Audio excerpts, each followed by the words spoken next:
নমস্কার, আমি পারমিতা রয়েছি আপনাদের সঙ্গে। টাইমস নাও খবরে আপনাদের সকলকে স্বাগত। আজকে একটা বিষয় নিয়ে আপনাদের সাথে কথা বলবো, আলোচনা করব এবং একজন অতিথি রয়েছেন, তার সঙ্গেও আপনাদের আলাপ করাবো। তার সাথেও আমরা আলোচনা করব।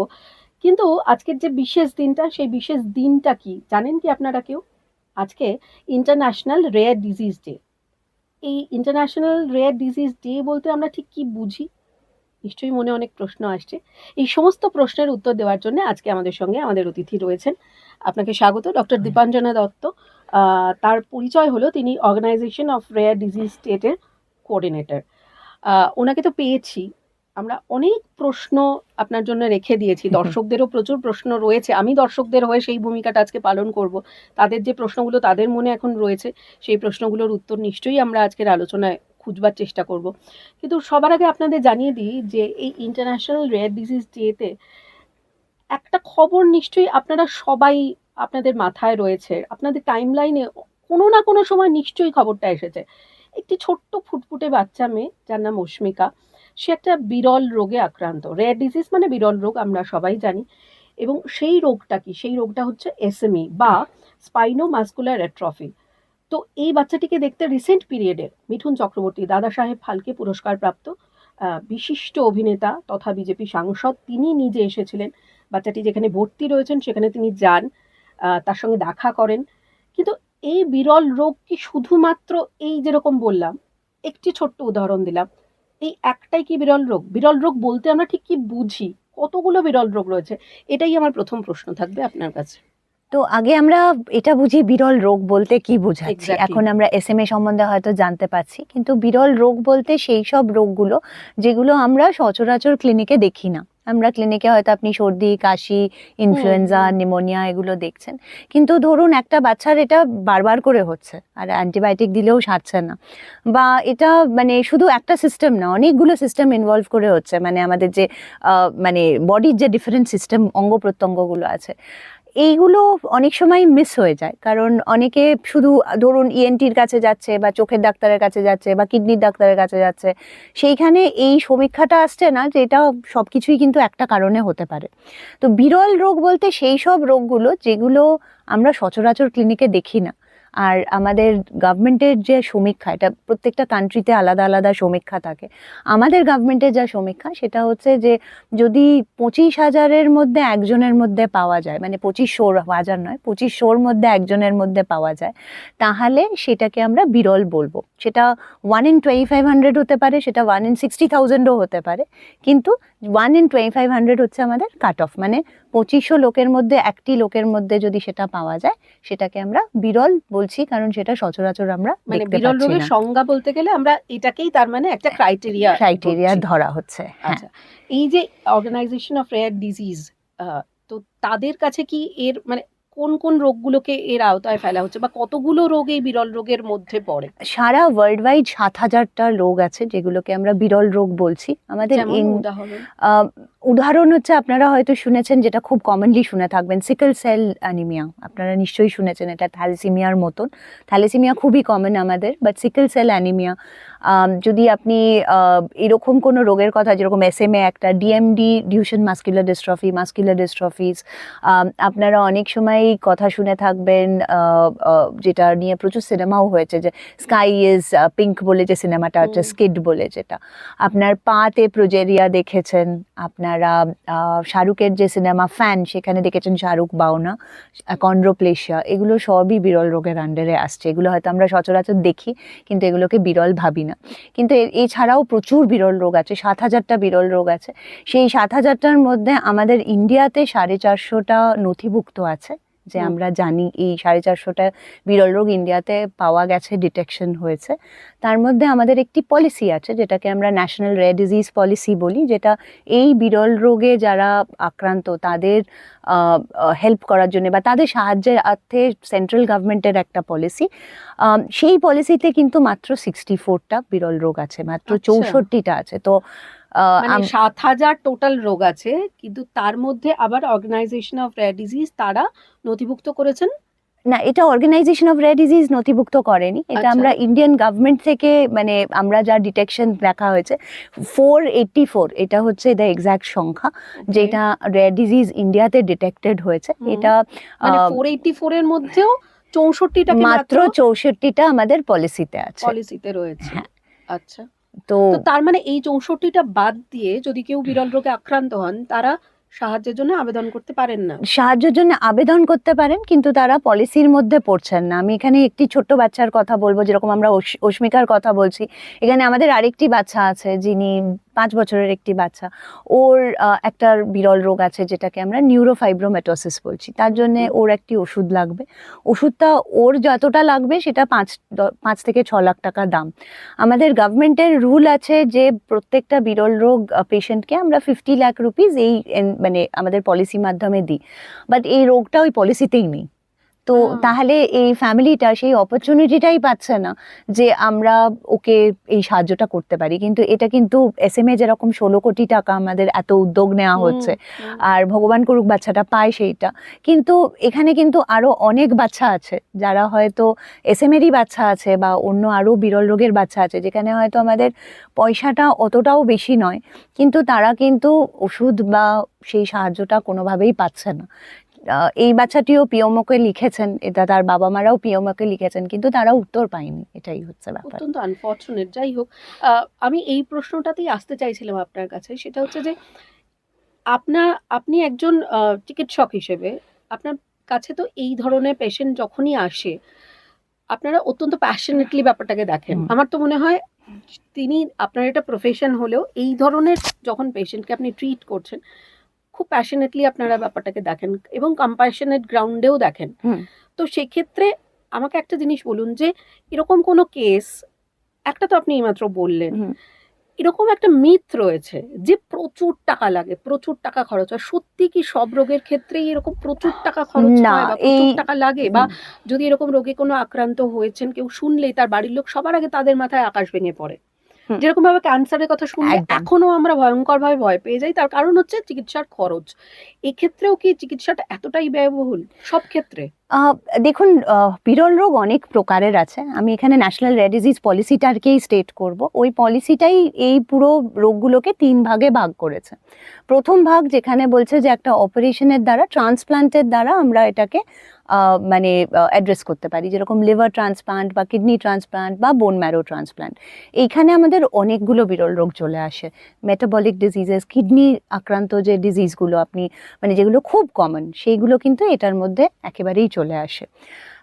তো এটা একটা ওয়ান টাইম খরচা। আপনি ক্যান্সারের কথা বললেন, এখানে ক্যান্সারের থেকে কম খরচা, কারণ আপনি 8-9 লাখ টাকায় হয়তো আপনার লাইফ পুরোপুরিভাবে সেভ হয়ে যাচ্ছে। ঠিক আছে, এছাড়া মানে আপনি কোয়ালিটি অফ লাইফও ইমপ্রুভ করতে পারছেন। এছাড়া আমাদের গ্রুপ 2 আছে। গ্রুপ 2 এদের সেইভাবে ভিজিবল ডিসেবিলিটিটা কম, মানে visible disability in the sense যেখানে হয়তো ওদের হাঁটা চলা বসা এগুলো সেইভাবে হয়তো ওরা সবই করতে পারে, কিন্তু এদের যেরকম আমি এক্ষুনি অ্যাকন্ড্রোপ্লেশিয়া বলেছি, এদের গ্রোথ হচ্ছে না, সেটার জন্য গ্রোথ হরমোন আছে, সেইখানে কিন্তু এত বেশি কিছু দাম নয়। আমাদের দেশেরই একটা ড্রাগ আছে উইলসন ডিজিজের, যেটা একটা বিরল রোগ যেখানে কি হয় আমাদের বডির যে কপারটা সেটা বডি অ্যাবজর্ব না করতে পারে, সব জায়গায় জমে যায়। তো এইটা চিলেশন ওষুধটা আমাদের ইন্ডিয়া থেকেই মানে বার হয়েছিল, হায়দ্রাবাদ থেকে। সেই ওষুধটার এমন কিছু দাম নয় কিন্তু, ঠিক আছে। তারপর এরকম আরও অনেক বিরল রোগ আছে যেগুলোর একটা টিনের দাম হয়তো 1000 টাকা। একটা ক্রিয়াটিন ডেফিসিয়েন্সি বলে রোগ আছে, সেরিব্রাল ক্রিয়াটিন ডেফিসিয়েন্সি, সেটা অ্যামাজনে কিনতে পাওয়া যায়। আমাদের ক্রিয়াটিন মনোহাইড্রেট লাগে, সেটা অ্যামাজনে কিনতে পাওয়া যায়, বডি বিল্ডার্সরা ইউজ করে। সুতরাং না, এটা আর একটা মিথ, এটা যেমন আপনি বললেন, তো এই আমার মনে হয় এই মিথটা কিছুটা হলেও ভাঙলো যে রেয়ার ডিজিজ মানেই যে সেটা ভয়ঙ্কর ব্যয়বহুল বা খরচা সাপেক্ষতা নয়। ঠিক এরকম ভাবে আরো একটা মিথ রয়েছে যে রেয়ার ডিজিজ কিন্তু কমপ্লিট কিউরেবল নয়, এটাও কি সত্যি? দেখুন, আমরা এক্ষুনি যে কথাগুলো বললাম যে কমপ্লিট এগুলো জিনগত সমস্যার জন্য হয়, 80% ক্ষেত্রে এগুলো জিনগত সমস্যার জন্য হয়।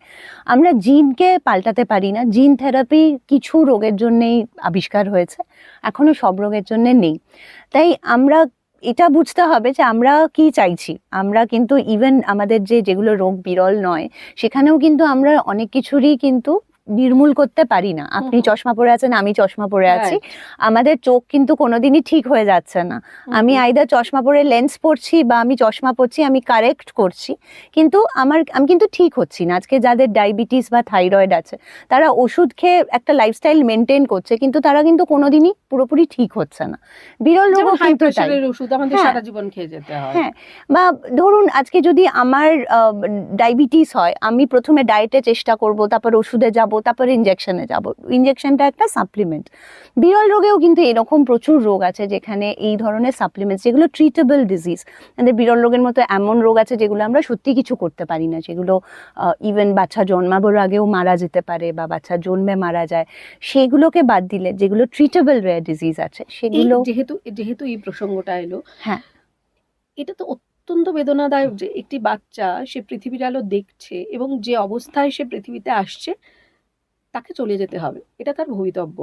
এটা কি কোনোভাবে, মানে এটা আমি জাস্ট জানতে চাইছি, হ্যাঁ এটা কি কোনোভাবে সেই বাচ্চাটির জন্মের আগে যখন তার মা তাকে ধারণ করছে গর্ভে, তখন কি এটা ডিটেক্ট করা একদম, সম্ভব? এটা মানে থ্যাংক ইউ ফর আস্কিং এই কোয়েশ্চেনটা।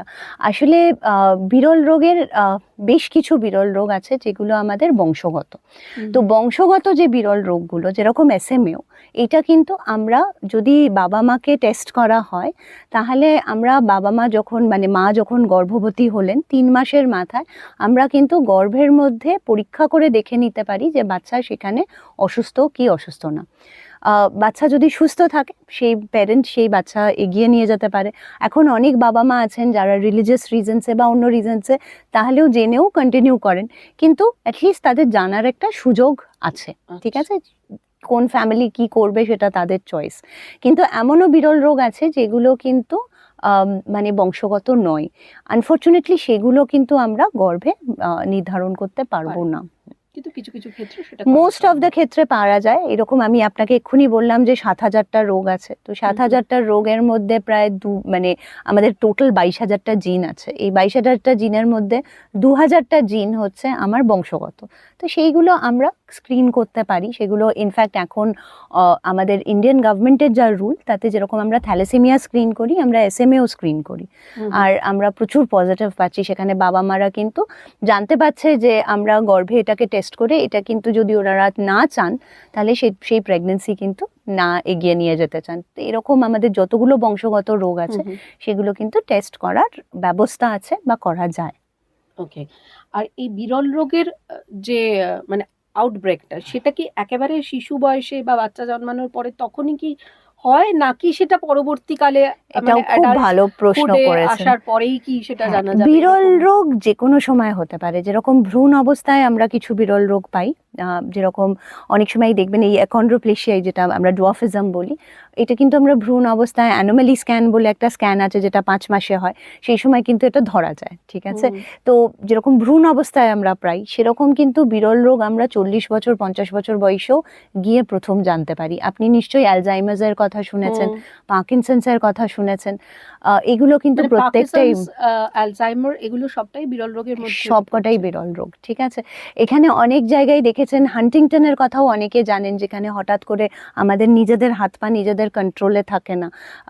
তো এইগুলো কিন্তু সবকটাই বিরল রোগ, যেগুলো কিন্তু 40-50 বছরের পরে হচ্ছে, প্রথম দিকে হচ্ছে না। এগুলোকে আমরা অ্যাডাল্ট অনসেট বলি।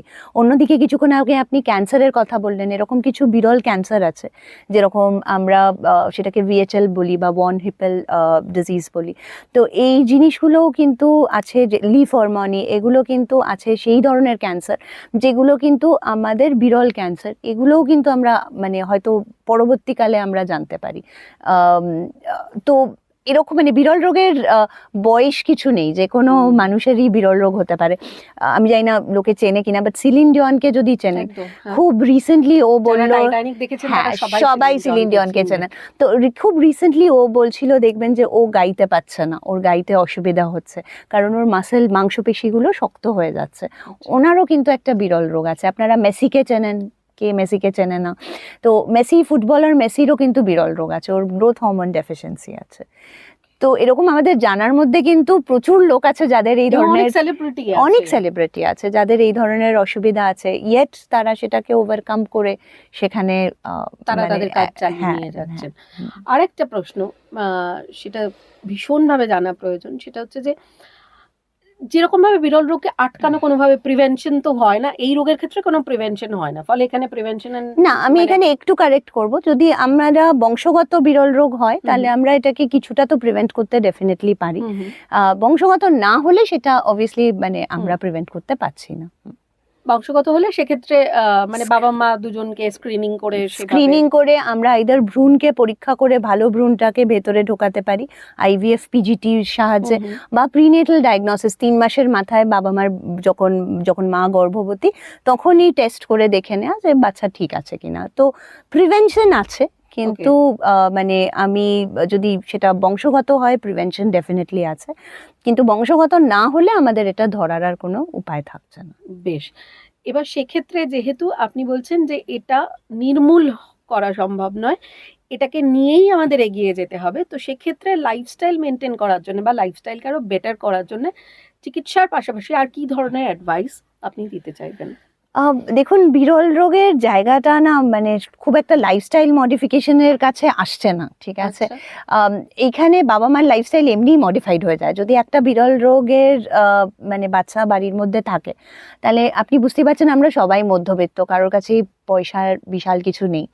আম, এতগুলো ডাক্তার দেখাতে হয় যে কোনো বিরল রোগের ফ্যামিলি কিন্তু মানে কাউকে আপনি রিচ বলতে পারেন না, কেউই কিন্তু কারণ শুধু মাসে বাচ্চা মাসে কেন, মানে আমি বলছি বাচ্চা ছাড়াও, মানে যদি বড়রেও আপনি বড়রও বড়দের মানে আমি ক্ষেত্রে আপনাকে একটা গল্প বলছি। আমরা এই একটা ডিজিজ আছে স্টিলম্যান ডিজিজ, যেটা আমরা সিলিন ডিওনের কথা বলছিলাম ওই রকম।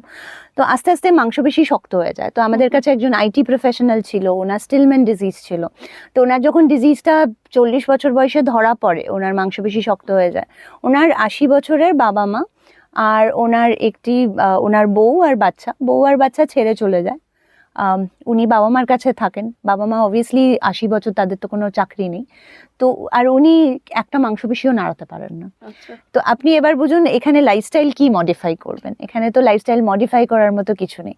আমি আরেকটা বিরল রোগের কথা বলবো, সেটাও খুব কমন, আপনারা জানেনও হয়তো, রেটিনাইটিস পিগমেন্টোসা, যেখানে আস্তে আস্তে চোখের জ্যোতিটা কমে আসছে। এবার এইটা আমরা যতই ওদেরকে লো ভিশন থেরাপি দিই, যতই আমরা যাই করি, কিন্তু এখানে লাইফস্টাইল মডিফিকেশনের কিছু নেই। কিন্তু এখানে আমরা এটাকে যদি একটু অন্যভাবে দেখি, উনি যদি জানেন ওনার এই ডিজিজটা আছে, উনি কিছু প্ল্যানিং করে রাখতে পারেন, যাতে ওনার আশেপাশে ধরুন ওনার যারা বাচ্চা বা ওনার পরবর্তী জেনারেশনে সেটাকে নির্মূল করা, বা নিজের ফাইন্যান্সিয়াল প্ল্যানিং, যে হ্যাঁ আমি এই বয়সটার পর হয়তো আর কাজ করতে পারবো না, তাহলে আমি একটা ফাইন্যান্সিয়াল প্ল্যানিং, হ্যাঁ আমার ঘর বাড়ি সবকিছু আমি ঠিক করে রাখি, বা আমি আমাকে নিজেকে প্রিপেয়ার করে রাখি যে আমার হঠাৎ করে একটা ডায়াগনোসিস যাতে আমি না পাই। তো লাইফস্টাইল মডিফিকেশন সেইখান থেকে হয়। কিন্তু আপনি এটা ভাবুন, মানে আমাদের এখানে একটি আর এটা তো আপনি বললেন যে এটা যে কোনো বয়সে যখন খুশি যে কোনো জ- সময় এই detect ধরনের রোগ করতে। ধরা পড়তে পারে, ডিটেক্ট হতে পারে, সেক্ষেত্রে তো সত্যি মডিফাই করার জায়গা তো কিছু থাকে না। আর কিন্তু কিছু মেটাবলিক ডিজিজেস আছে, কিছু যেগুলো আমরা হয়তো অনেক কিছুই অটিজমের মধ্যে ফেলে দিই, সেই রকমও কিছু বিরল রোগ আছে। অটিজমটাকে কি rare disease এর অটিজম মধ্যে ধরা অনেক হয়? কারণে অটিজম হয়। তো কিছু কারণ 40% কেসে অটিজমের জিনগত কারণ হয়, সেই জিনগত কারণগুলো ডেফিনেটলি বিরল রোগের মধ্যে পড়ে, সেইগুলো বিরল রোগের সেইখানে দেখুন lifestyle modification has a role. আমার মেটাবলিক ডিজিজ এক্ষুনি যেরকম বললাম যে একটা গ্রোথ হরমোন দিলে বা একটা সাপ্লিমেন্ট দিলে আমি হয়তো বাচ্চাটা ঠিক হয়ে যাচ্ছে বা বাচ্চাটা ভালো থাকতে পারছে, সেগুলোতে লাইফস্টাইল এই যে মডিফিকেশন গভর্নমেন্ট পলিসিজ এর কথা বললেন যে একমাত্র শুধু যে 64টা রোগ যেটা শুধুমাত্র আমাদের দেশে ওই তালিকার মধ্যে রয়েছে, তো তার মানে এর বাইরে যারা এই রোগে আক্রান্ত হচ্ছেন তারা তো কোনো সাহায্য পাচ্ছেন তারা কোনো না, সুযোগ সাহায্য কিছুই পাচ্ছেন না। আর আপনি ভাবুন তাদের কোনো ইন্স্যুরেন্সও নেই। সুতরাং সেখানে মানে যে ফ্যামিলির মধ্যেই বিরল রোগ হচ্ছে, তাদের এতবার করে হসপিটালাইজেশন হতে হচ্ছে, কিন্তু তাদের কোনো সাহায্য নেই, কোনোভাবেই কোনো সাহায্য নেই। হুম। তো সেক্ষেত্রে গভর্নমেন্ট পলিসিস কি কিছু চেঞ্জেস হওয়ার আমরা আপিল করছি গভর্নমেন্টকে, যেগুলো অ্যাটলিস্ট যেগুলোর ওষুধ আছে, যেরকম নিউরোফাইব্রোমেটোসিস বা মেটাবলিক কিছু ডিসঅর্ডার্স আছে, কিছু নতুন নতুন রোগের ওষুধও বেরোচ্ছে, সেইগুলোকে আমরা বলছি যাতে সেগুলো আস্তে আস্তে আমাদের পলিসির মধ্যে অন্তর্ভুক্ত করা হোক। কিন্তু এই তালিকাটাকে বাড়ানোর পদ্ধতিটা এখন এতটাই মানে প্যাঁচালো যে সেইটাতে আমাদের তো সময় হাতে বেশি নেই, তাই জন্য এটাকে দেখা উচিত যে কিভাবে আমরা এই তালিকাটাকে খুব তাড়াতাড়ি মানে সেই জায়গায় নিয়ে যেতে পারবো যে কোনো বাচ্চার কিছু দরকার হলে সেই বাচ্চা যেন সেটা পায়। একদমই তাই। আমার মনে হয় আজকের এই অনুষ্ঠান যারা শুনলেন, দেখলেন বা পরবর্তীকালেও এই ভিডিও যারা দেখবেন, তাদের মনে যদি এই বিরল রোগ সংক্রান্ত যে কোনো রকম প্রশ্ন থাকে, আমরা চেষ্টা করলাম প্রত্যেকটা পয়েন্টই কভার করার। নিশ্চয়ই আপনাদের মনে যে প্রশ্ন রয়েছে সেই প্রশ্নগুলো আমি নিশ্চয়ই তুলে ধরতে পেরেছি এবং তার উত্তর নিশ্চয়ই দীপান্বিতাদি দিয়েছেন। ভবিষ্যতেও আমরা এই ধরনের বিষয় নিয়ে কথা বলবো, আলোচনা করব। এমন অনেক রেয়ার ডিজিজ, এমন অনেক সমস্যা যেগুলো দৈনন্দিন জীবনে আমাদের আশেপাশে সবসময়ই আমাদেরকে হয়তো আষ্টে পৃষ্ঠে ঘিরে রেখেছে। তার সমাধান কি, সেই সমাধান আমরা আপনাদের দেওয়ার চেষ্টা করব। আজকের মতো এখানেই অনুষ্ঠান শেষ করব, কিন্তু অতি অবশ্যই এই ধরনের অনুষ্ঠান যদি আপনাদের ভালো লাগে, যদি আপনারা আরও বেশি করে দেখতে চান, তাহলে আমাদের কমেন্ট সেকশনে কমেন্ট করে জানাবেন কি বিষয় নিয়ে অনুষ্ঠান করলে আপনাদের ভালো লাগবে বা আপনাদের প্রয়োজন রয়েছে, কি বিষয়ে আমরা কথা বলবো। প্রত্যেকে ভালো থাকবেন এই শুভকামনা জানিয়ে আজকের অনুষ্ঠান এখানেই শেষ করছি। অবশ্যই চোখ রাখুন টাইমস নাও খবরে।